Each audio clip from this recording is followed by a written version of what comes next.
ये मनुवादी व्यवस्था है ना, जो मनु था। कोई कहता है बच्चा कान से पैदा हुआ, बच्चा नाक से पैदा हुआ, बच्चा हाथ से निकला। अरे शर्म करो, बच्चा एक जगह से पैदा होगा, 5 जगह से पैदा होगा? आप बता दो मुझे। तो लोग मुट्ठी भर लोग पूरे देश में शासन करें, मुट्ठी भर लोग हैं, बस इतने से लोग हैं। हमको जागना पड़ेगा। मैं कहता हूँ पूरे देश में मेरे जो वीडियो देख रहे मेरे नौजवान भाइयों, अगर तुम संघर्ष नहीं करोगे, तुम्हारे जो आने वाले बच्चे वो गुलाम पैदा होंगे। ये तुम लिख लेना, वो सवाल करेंगे कि जब देश के नौजवान लड़ रहे तुम कहाँ थे। मैं गर्व से कहूँगा मैं उनके साथ खड़ा था, मैं उनके साथ खड़ा था, कंधे से कंधा मिला के। बेटी नजर नहीं आती हैं क्या? उनको देश के नौजवान नजर नहीं आते हैं? बैटरी निकलती है।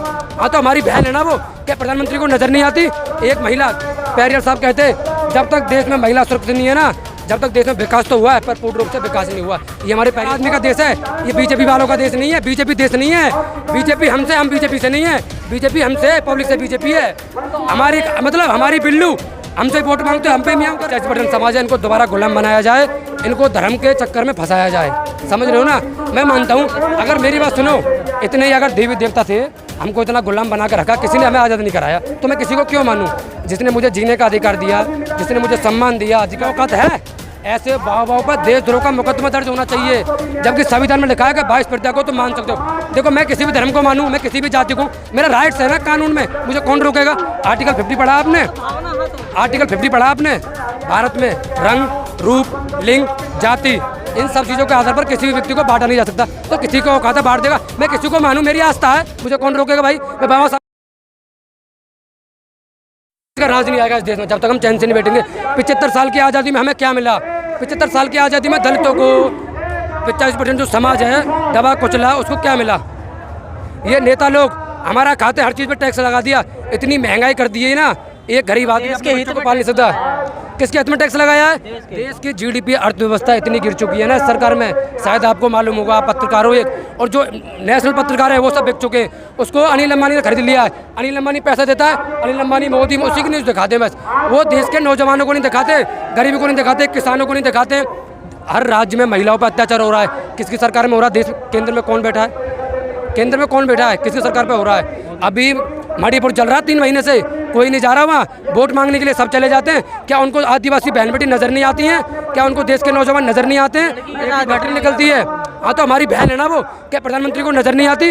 एक महिला पेरियर साहब कहते जब तक देश में महिला सुरक्षित नहीं है ना, जब तक देश में विकास तो हुआ है पर पूर्ण रूप से विकास नहीं हुआ। ये हमारे पेरियर साहब जी कहते थे। अगर बाबा साहब ना होते ना, आज मैं यहाँ ना होता, जो मेरे बदन पे कपड़े ना होते, जो आज मेरे सवाल पूछ रहे हो ना, मैं आपके सवालों को जवाब नहीं दे पाता।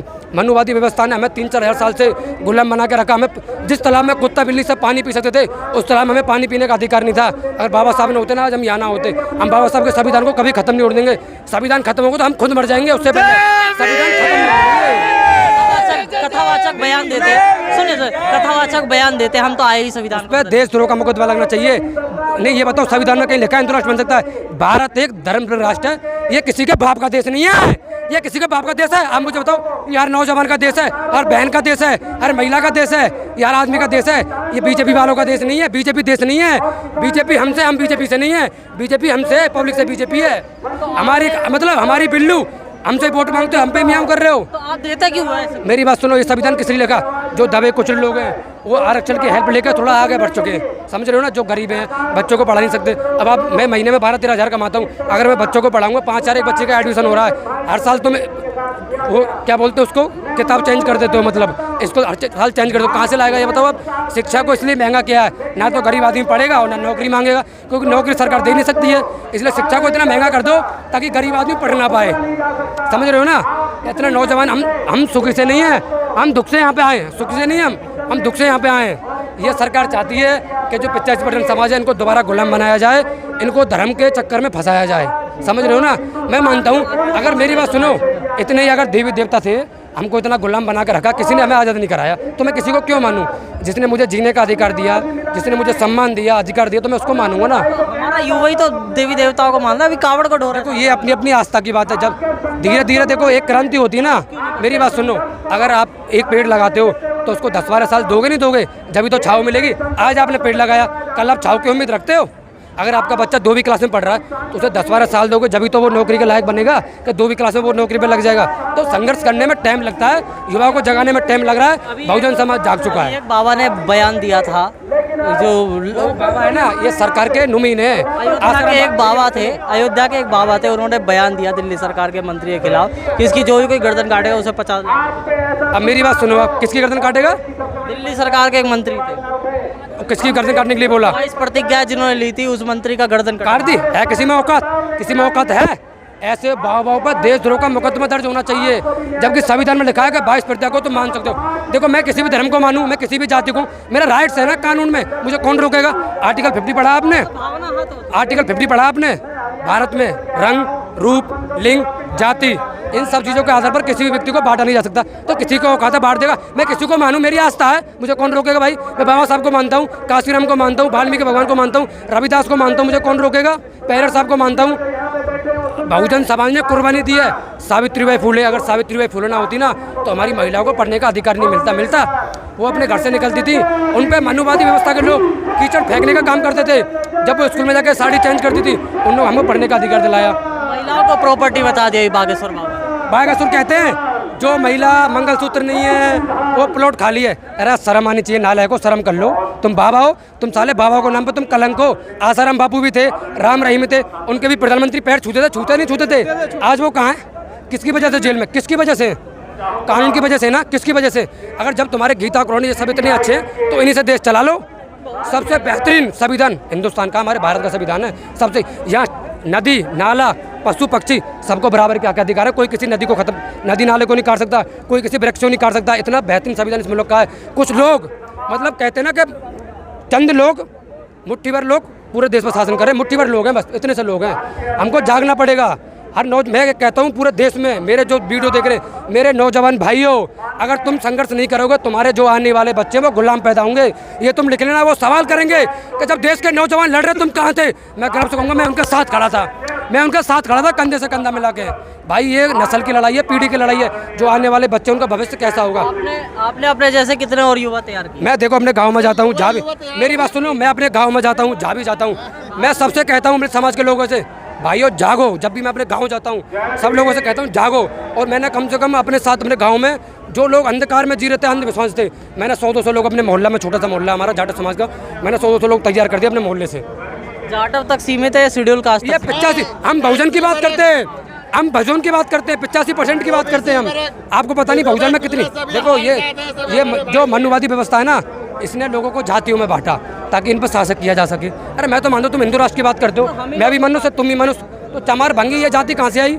भाई मानव एक समान होना चाहिए ना। हम लोग प्रसिद्ध नहीं कर रहे। ये मनुवादी व्यवस्था है ना, जो मनु था, कोई कहता है बच्चा कान से पैदा हुआ, बच्चा नाक से पैदा हुआ, बच्चा हाथ से निकला। अरे शर्म करो, बच्चा एक जगह से पैदा होगा, 5 जगह से पैदा होगा? आप बता दो मुझे, बताओ आप क्यों? जब से बाबा साहब का संविधान आया, जब से बच्चे पैदा होने बंद हो गए, एक ही जगह से हो रहे हैं। पाप हो गया धरती पर। पाप कौन कर रहा है? पाप तो सरकारें करनी है। भारत का सभी ना, भारत को अखंड भारत बनना चाहिए। देखो सरकार, मेरी बात सुनो, सरकार ऐसी बननी चाहिए जिसमें सबकी हिस्सेदारी हो, दलित भी हो, मुस्लिम भी हो, ST भी हो, OBC भी हो, अल्पसंख्यक सब हो, किसी धर्म की बात नहीं हो। देखो एक तो आतंकवादी का कोई धर्म नहीं होता, कोई जाति नहीं होती, चाहे वो किसी भी जाति का, चाहे किसी भी धर्म का हो, सिर्फ आतंकवादी है।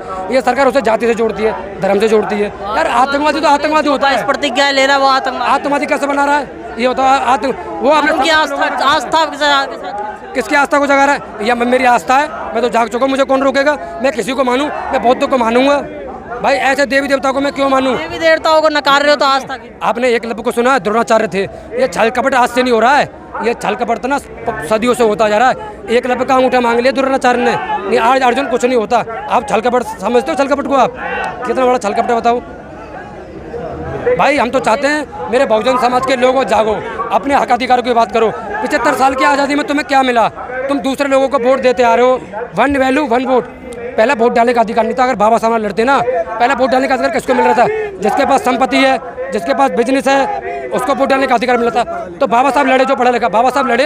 यार मेरे लोगों के पास तो कुछ है ही नहीं, तो इनका तो सब कुछ। जब बाबा साहब लड़े, बाबा साहब ने बोला वोट डालने का अधिकार जो 18 साल का है वो सारे व्यक्तियों को वोट डालने का अधिकार मिला। जब मुझे वोट डालने का अधिकार मिला है, 1 वैल्यू 1 वोट। वोट की ताकत को पहचानो। सरकार से हम नहीं है, हमसे सरकार है, और हमारी बिल्ली हमको मियाँ कर रही है। इसमें किस तरह का बिगुल बजाएंगे? हम चाहते हैं, देखो संघर्ष करने में टाइम लगता है, 24, 29, 34 जितना भी समय लगे, आने वाले समय में इस देश का प्रधानमंत्री बहुजन समाज से बनेगा। चंद्रशेखर भाई देखो बहुजन समाज से बनेगा। बहुजन समाज में 85% समाज आता है। जो देश की हित की बात करेगा, जो 85% की बात करेगा, इस टाइम तो एक चंद्रशेखर भाई पूरा बहुजन समाज को जोड़ने का काम कर रहे हैं। यार तुम टुकड़ों में कब तक बटे रहोगे? मायावती जी, टुकड़ों में कब तक बटे रहोगे? मायावती जी। देखो वो बुआ जी हैं, वो अपनी जगह, वो 4 बार सीएम बन चुके, अब उनको आराम करना चाहिए, भतीजों को काम करना। देखो हमारी जिम्मेदारी हमारे फादर पर रहती है। जब हमारे फादर जी वृद्ध हुए तो उनकी जिम्मेदारी हमारे ऊपर आई, समझते हो ना? जैसे हमारे फादर हैं तो हमारी जिम्मेदारी उनके ऊपर है, तो जब वो वृद्ध हुए तो उनकी जिम्मेदारी हमारे ऊपर है। ऐसी पॉलिटिक्स है, अब उनको आराम करना चाहिए। अंत में मेरे सवाल है अंत में कि एक बाबा ने ये बयान दिया था कि जो भी ये लोग बौद्ध लोग हैं, जो हिंदू से अलग है, हिंदू से जितने भी अलग है, अलग कास्ट के, तो वो सुनो, वो हिंदू, आप हिंदू नहीं है तो उन लोग दलितों को, बौद्धों को मना किया था कि मंदिरों में चढ़ेंगे तब उनको ऐसे ही मारेंगे। क्यों जा रहे हो तुम मंदिरों में? क्यों जा रहे हो? क्यों जा रहे आपके हो? लोग मैं तो ये कह रहा हूँ मंदिर में जाते हो और मारो। क्यों जा रहे हो? क्यों जा रहे हो? मारो। क्यों जा रहे हो? और मारो। तुम क्यों जा रहे हो? बाबा साहब ने तुम्हें जीने की राह दिखाई, उसमें चलो ना, समझते हो? पढ़ लिख कर जाओ, दिल्ली संसद में कब्जा करो। यार बाबा साहब की उंगली का सारा तुम समझते नहीं हो। अरे यार तुम कहते हो क्यों जा रहे हो मंदिर में? मैं तो मना करता हूँ, मैं समझ, क्यों जा रहे हो? मत जाओ, मत जाओ। क्यों जा रहे हो मंदिर में? क्यों जा रहे हो? नहीं, तुम कहते हो हिंदू राष्ट्र, बाबा की कमाई कम पड़, ये सरकार किस हिंदू राष्ट्र की बात करती है? ये सरकार किस हिंदू राष्ट्र की बात करती है? जवाब है आपके पास? आपके पास जवाब है? 80 के ऊपर ये सरकार किस हिंदू राष्ट्र की बात करती है? राष्ट्रपति द्रौपदी मुर्मू है, उसको मंदिर में नहीं जाने दिया। ये सरकार किस हिंदू राष्ट्र की? कैसा हिंदू, कैसा राष्ट्र, किसकी बात करती है बताओ? क्या मैं हिंदू नहीं हूँ? अभी तो विरोध नहीं करते। उद्घाटन हुआ था, देखो विरोध करती है वो, ये सरकार है ना, ये सरकार मतलब सब कुछ बेच दिया। अनिल अंबानी, मुकेश अंबानी दोनों भाई हैं, पूरा मीडिया उसने खरीद रखा है, इंटरनेशनल मीडिया। ये सिर्फ मीडिया उसी को दिखाता है, बीजेपी को। समझ रहे हो ना आप? एक आप आवाज़ हो, देखो आपको भी संघर्ष करना चाहिए। आप भी इस देश के युवा हो, हमारे अंदर भी दर्द है, आपके अंदर भी दर्द है। हमारा देश, मैं तो चाहता हूँ पूरे वर्ल्ड में भारत एक सोने की चिड़िया था ना, अगर